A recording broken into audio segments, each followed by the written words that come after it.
officers, they found themselves under constant threat. Gary was threatened several times. His vehicles were tampered with. I would think whoever tampered with them, it was a scare tactic because it was so obvious that they were being tampered with.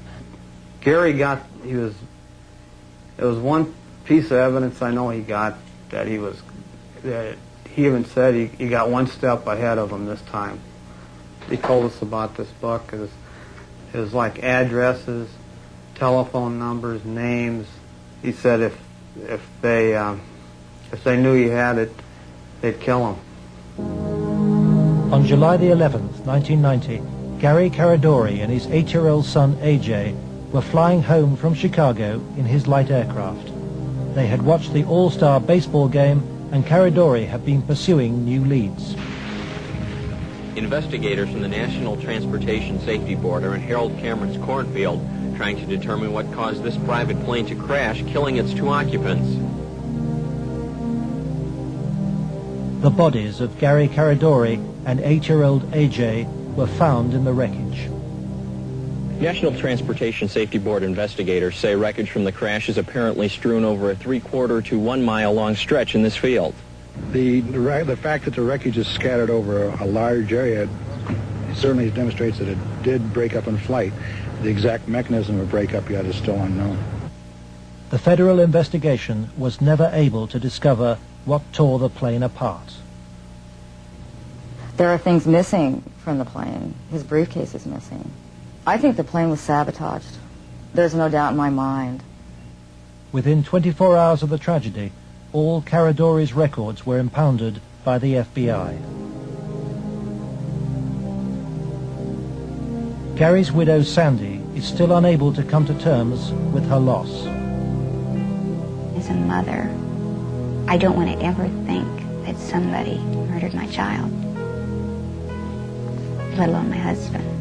But I think if you'd ever talk to any parent, be it mother or father, who's ever lost a child, I mean, the worst thing that you can think of is that somebody would want to murder a child.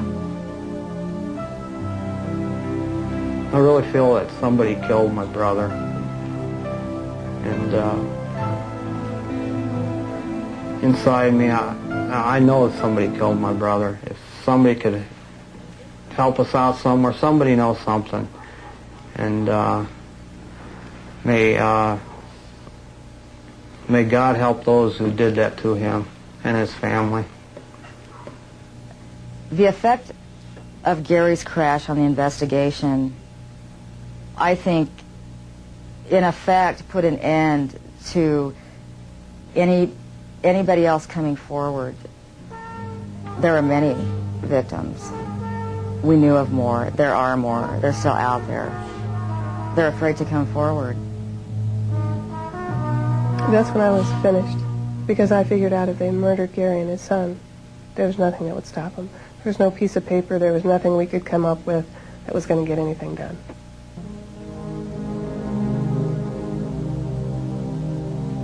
But Gary Caradori's death pricked Troy Bonner's conscience. He promised Sandy that he would tell Senator Schmidt's committee about the FBI's pressure which led him to lie. I set the record straight. I was, going to do it. And would, the truth would come out, and somebody would be held accountable for his death. And then at the funeral I had seen, FBI guys, and they looked at me. I was supposed to meet Senator Labetz and Schmidt for lunch after the funeral. And, that's when I decided, I told my mom, we're not going to do the lunch. We're going to hightail it out of Lincoln now. Troy Bonner claims that pressure from the FBI and with the assistance of the county attorney's office in Omaha led him to swear a new statement claiming that he and Alicia Owen had concocted the entire child abuse story. He told this story to the grand jury formed to bring any charges. On July the 23rd, 1990, the grand jury issued a bizarre and contradictory report. It indicted Larry King for fraud and embezzlement and ruled that he had paid young men for sex, but dismissed allegations about his sex ring. It indicted Alan Baer for the serious offense of pandering for sex, but rejected evidence linking him to King or to Citron, whom it noted had been convicted of separate child molestation charges.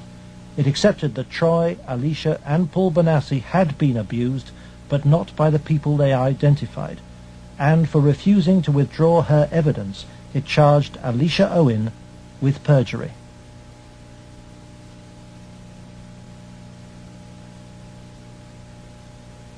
Lawrence Schmidt's legislative committee issued a report denouncing the grand jury. Schmidt acknowledges that the system failed both the victims and him. I had, I think, as distinguished a record as anyone could put together in 24 years. I was told that would be curtailed, and it was.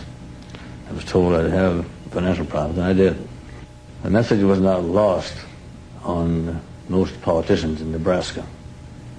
I think the message that was delivered was, if any legislative committee ever tries to conduct a thorough investigation again, the same thing will happen.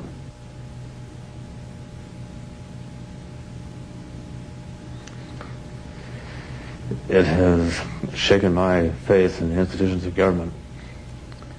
I used to be a firm believer that the system would work, and that people who did things wrong would be punished.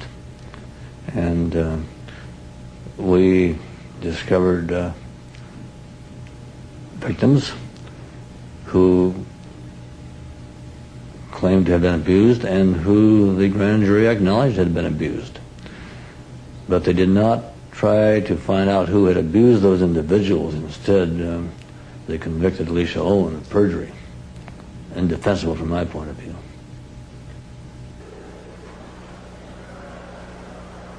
The trial took place in July 1991. Troy Bonner testified that the child abuse story had been an invention.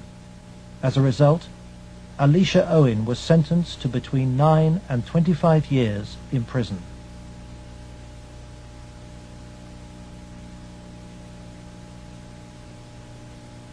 I can't find a case in the history of this country where some kid got sentenced to 25 or 30 years in prison for something like this. If you were going to pick a what I call a tell sign, something that says something's fishy about the whole thing, it was in the sentencing itself. For some reason, they had to send a signal to every kid who was a potential witness. My opinion again. A signal so loud and clear, if you dare to come forward, if you dare to talk, watch what happens. Alan Baer was fined $500 after pleading no contest to a reduced charge of aiding and abetting prostitution. Peter Citron served 2 years of a 3 to 8 year sentence. Thanks to Troy Bonner's lies, Larry King never faced child sex charges. For the $40 million fraud, he was given a 15-year sentence, 10 years less than Alicia Owen. I feel really sick. I should be taken out and shot for doing that. And if that was to happen, I would go willingly.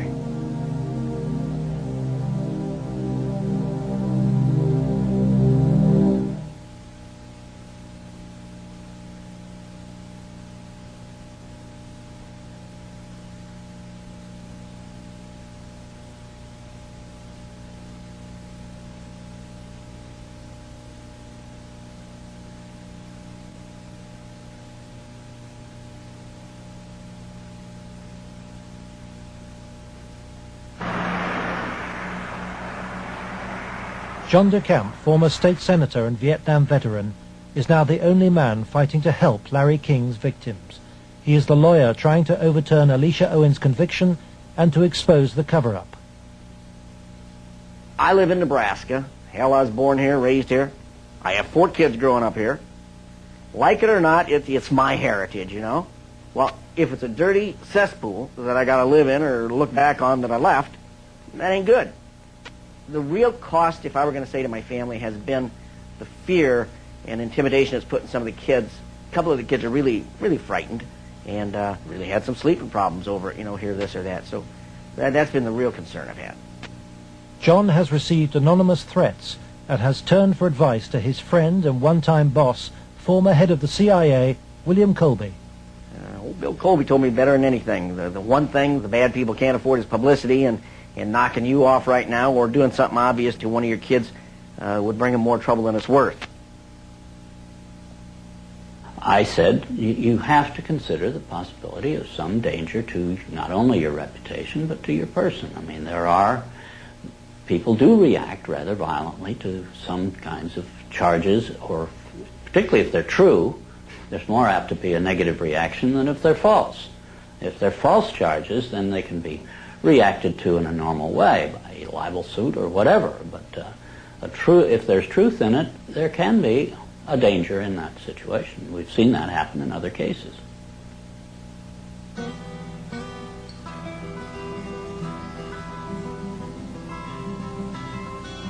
John arranges to meet Troy Bonner, the young man he sees as the key to the cover-up.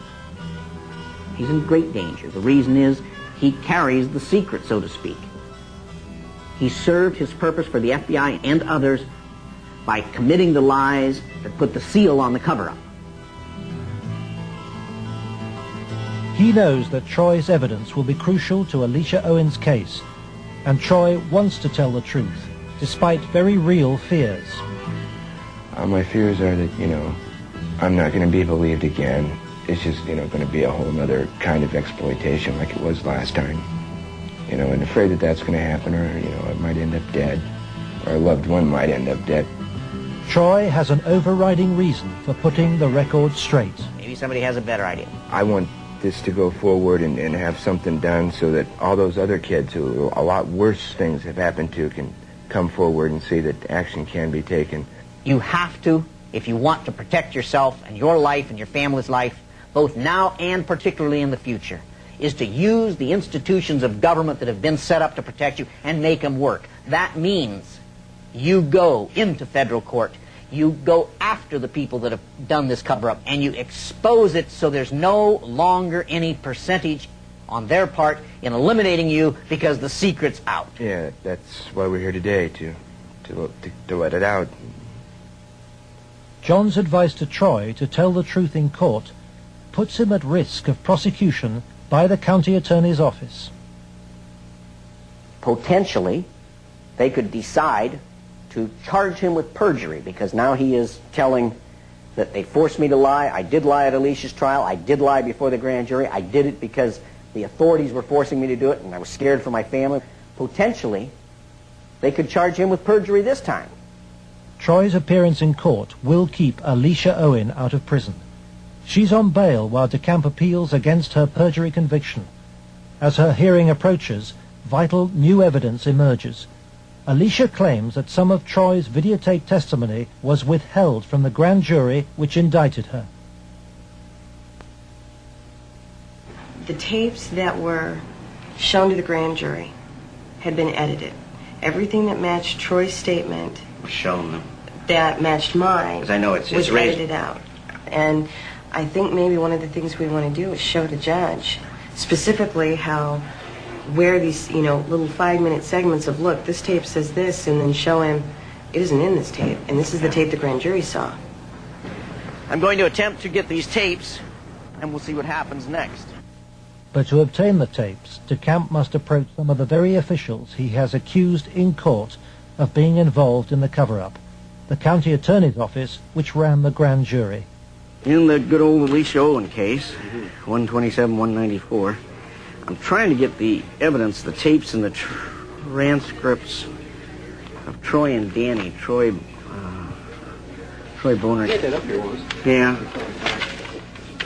Up at the county attorneys, they have all the bills up there. Oh. Robert. Let me guess, Robert Siegler has them. Robert Siegler is the prosecuting attorney trying to send Alicia Owen back to prison. After lengthy negotiations, DeCamp emerges with the tapes the grand jury never saw. I went with $4,000, about $4,000 of cocaine. Okay, and what airline? I flew out of In more than 2 hours of taped testimony, Troy details trips across America on behalf of Larry King and Alan Baer, trips for drug deals and sex. It corroborates Alicia's evidence. Fort Worth, like an hour, and then a big plane from Dallas to Los Angeles. Did anybody go with you? Alicia Owen. For John DeCamp, this is the proof of the King's